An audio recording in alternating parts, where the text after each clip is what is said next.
बिस्मिल्लाहिर्रहमानिर्रहीम। D fellows, आइए आज का लेक्चर शुरू करने से पहले रब्बुल जलाल की बारगाह में एक दफ़ा फिर मुल्तजी हों कि मौला करीम हमें ऐसे सजदों की तौफीक अता फरमा कि जिससे खिदमत खलक का जज्बा बढ़े। डी फेलोस, आज जो अहम टॉपिक हम टेकअप करने जा रहे हैं वो है difference between section 107 and section 151 of CRPC। Basic हमारी डिस्कशन इन दोनों सेक्शन पर रहेगी, लेकिन इससे अलाइड जितने भी क्वेश्चंस या क्वेरीज रेज हो सकती हैं उनको भी हम कवर करेंगे। इस सारे टॉपिक को कवर करने के लिए मैंने 9 क्वेश्चन फार्मुलेट किए हैं। पहले वो क्वेश्चन मैं आपके सामने रखता हूं, फिर 1 by 1 in the light of provisions of CRPC और landmark judgements of superior courts की रोशनी में इनके आंसर लेते हैं। पहला क्वेश्चन है दफ़ा 107 और दफ़ा 151 ज़ाब्ता फौजदारी में क्या फ़र्क है। नंबर 2, दफ़ा 150 और 151 में क्या फ़र्क है। नंबर 3, क्या पुलिस ऑफिसर दफ़ा 151 के तहत गिरफ्तार करने के बाद गिरफ्तार शुदा शख्स को खुद मुचलका लेकर छोड़ सकता है। नंबर 4, क्या रिहाई बजरिया ज़मानत और रिहाई बजरिया श्योरिटी बांड में कोई फ़र्क है। नंबर 5, अगर मजिस्ट्रेट श्योरिटी बांड का हुक्म पास करे और वो श्योरिटी बांड ना दे, यानी वो जिस शख्स को हुक्म दिया जाए वो श्योरिटी बांड ना दे, तो उसके नताइज क्या होंगे। नंबर 6, अगर कोई शख्स श्योरिटी बांड की शराइत की खिलाफ वर्जी करे तो उसके खिलाफ क्या कार्रवाई हो सकती है।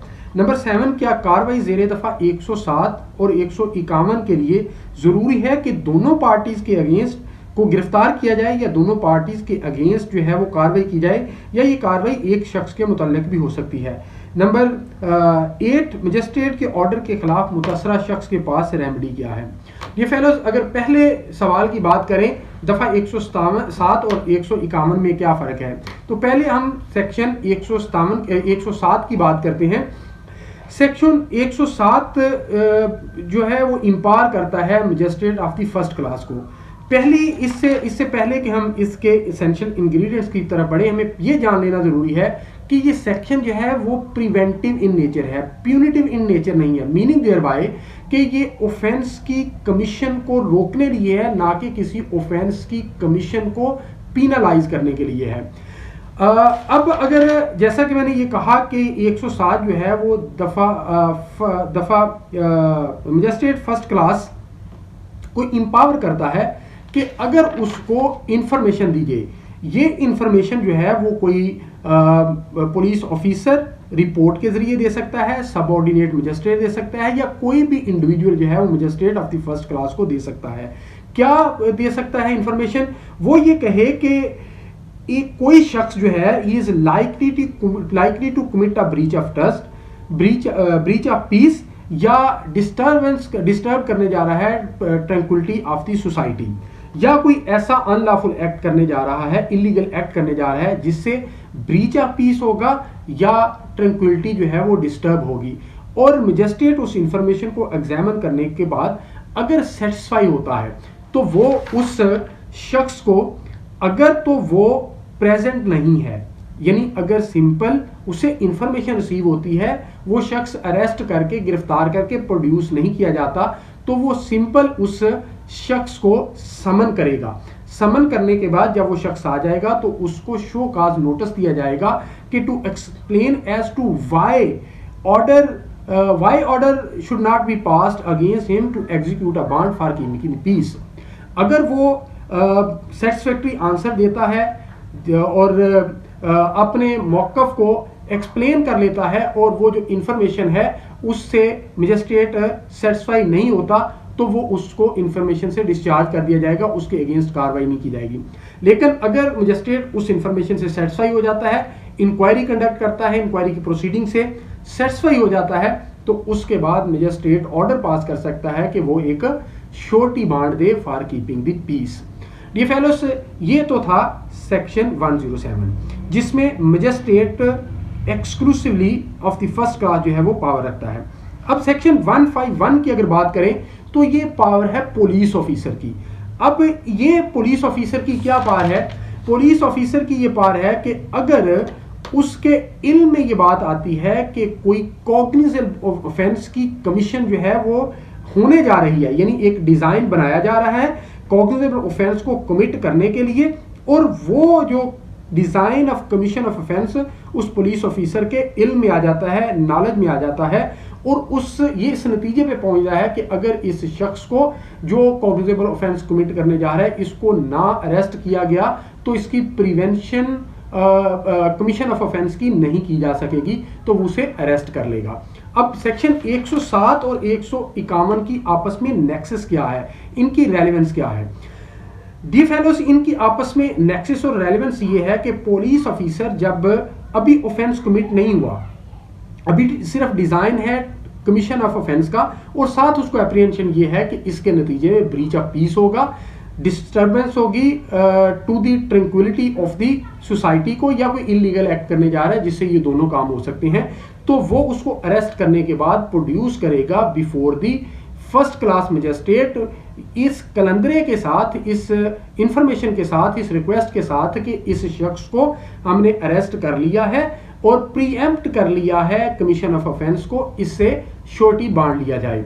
तो अदालत अपने आप को सेटिस्फाई करने के बाद फर्स्ट क्लास मजिस्ट्रेट उससे श्योरिटी बांड तलब कर लेगी। अब दफा 150 और दफा 151 में क्या फर्क है? इन दोनों में सिंपल फर्क यह है कि 150 ये कहता है कि अगर किसी पुलिस ऑफिसर को ये पता चलता है कि कोई कॉग्निजेबल ऑफेंस जो है वो कमिट होने जा रहा है, तो वो उसकी इंफॉर्मेशन यानी कमीशन ऑफ एन ऑफेंस का जो डिजाइन बन रहा है उसकी इंफॉर्मेशन जो है अपने मुतलका ऑफिसर को देखा, जो इन पार्ट है to prevent the commission of an cognizable offence. अब इस दो तरह के कलंदरे बनते हैं, एक 107 और 151। 151 में वो अरेस्ट करने की उसके पास पावर है, 150 में अरेस्ट नहीं करते, सिंपल वो इंफॉर्मेशन जो है वो दी जाती है to the magistrate of the first class कि ये शख्स जो है ये कमीशन कॉग्निजेबल ऑफेंस का कर सकता है, इससे श्योरिटी बांध लिया जाए। इन दोनों में फर्क ये है कि 150 में अरेस्ट नहीं होती और 151 में जो है वो अरेस्ट होती है। तीसरा क्वेश्चन है, क्या पुलिस ऑफिसर दफा 151 के तहत गिरफ्तार करने के बाद गिरफ्तार शुदा शख्स को खुद मुचलका लेकर छोड़ सकता है या नहीं?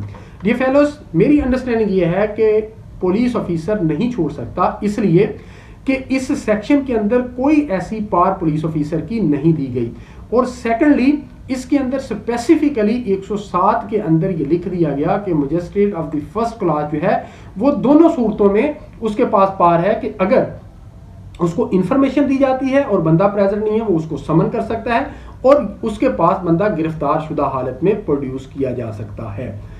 लेकिन इस सेक्शन को, जैसे अगला मैंने क्वेश्चन फार्मुलेट किया कि क्या रिहाई बजरिया जमानत और रिहाई बजरिया श्योरिटी बांड में कोई फर्क है? एक फंडामेंटल फर्क है, वो फर्क ये है कि कॉन्सेप्ट ऑफ बेल जो है वो ऑल टुगेदर डिफरेंट है।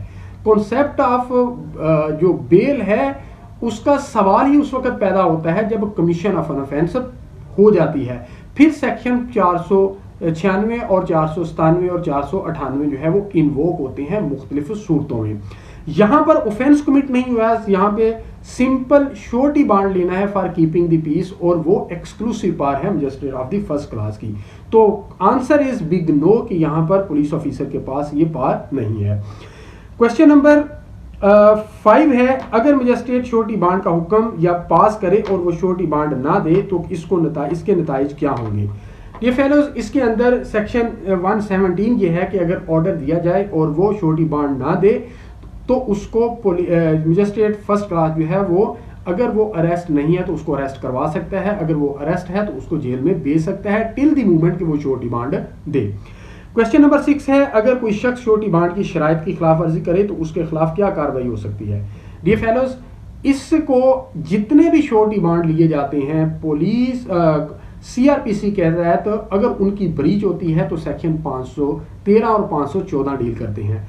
अगर इसकी ब्रीच होती है तो उस श्योरिटी बांड देने वाले शख्स के अगेंस्ट कार्रवाई 513 और 514 के तहत होगी।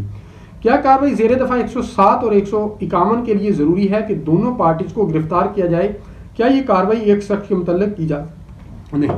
डियर फेलोज, ये एक बड़ी मिसकंसेप्शन है और मिसअंडरस्टैंडिंग है पुलिस ऑफिसर के दरमियान और पब्लिक एट लार्ज के दरमियान। हम ये समझते हैं कि 107 151 की जब कार्रवाई होगी तो दोनों पार्टीज के अगेंस्ट होगी, जबकि यहाँ पर जो लफ्ज इस्तेमाल किया गया है वो पर्सन का लफ्ज इस्तेमाल किया गया है। मिसाल के तौर पे अगर एक शख्स जो है वो ऑफेंडर है और दूसरा शख्स जो है वो लड़ाई नहीं करना चाहता, वो बेचारा डिफेंसिव है, वो लॉ इन्फोर्समेंट एजेंसी को इतला देता है, वो लीगल जो उसके पास रेमेडीज हैं उनको रिजॉर्ट करता है, लेकिन दूसरा शख्स जो है वो ऑफेंडर है, वो उस पर अटैक करता है, पब्लिक पीस को ब्रीच करने की कोशिश करता है, पब्लिक जो ट्रैंक्विलिटी है उसको डिस्टर्ब करने की कोशिश करता है, तो उसके अगेंस्ट जो है वो सिंगल शख्स सिंगुलरली उसके अगेंस्ट जो है वो कार्रवाई हो सकती है। लेकिन यहाँ पर मिसअंडरस्टैंडिंग ये है कि दोनों तरफ से बंदे हम ये समझते हैं कि उनको अरेस्ट करना और उनके खिलाफ कार्रवाई करना लाजमी है। ऐसा हरगिज नहीं है, एक शख्स के अगेंस्ट जो है वो कार्रवाई हो सकती है। Last but not the least, magistrate के ऑर्डर के खिलाफ मुतासरा शख्स के पास क्या रेमेडी है। डी फेलोज, ये जजमेंट है हमारे पास